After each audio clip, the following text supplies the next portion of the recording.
Friends, వెంకటగడ అయితే ఫుల్గా ఆకలేస్తుంది. ఫ్రైడ్ రైస్ తిందాం పదా అన్నాడు. దగ్గరలో హాట్ బాల్ ఫాస్ట్ సెంటర్కి అయితే వెళ్ళాం. నేనైతే మెనూ షీట్ని పైనుంచి కిందకి చూస్తున్నా, అంత సీన్ లేదు. నేనైతే 2 హాఫ్ చికెన్ ఫ్రైడ్ రైస్ అయితే ఆర్డర్ ఇచ్చాను. మన బడ్జెట్కి అది మాత్రమే వస్తుందని చెప్పాడు. అసలు చికెన్ ఫ్రైడ్ రైస్ ఎలా తయారు చేస్తారని చూద్దామని పోయాం.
మనం ఆర్డర్ ఇచ్చిన అయితే చికెన్ ఫ్రైడ్ రైస్ అయితే వచ్చేసింది. ఒకసారి ఎలా ఉందో చూద్దాం.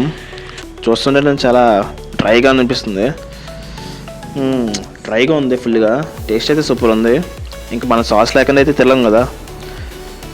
టేస్ట్ అయితే చాలా బాగుంది ఫ్రెండ్స్.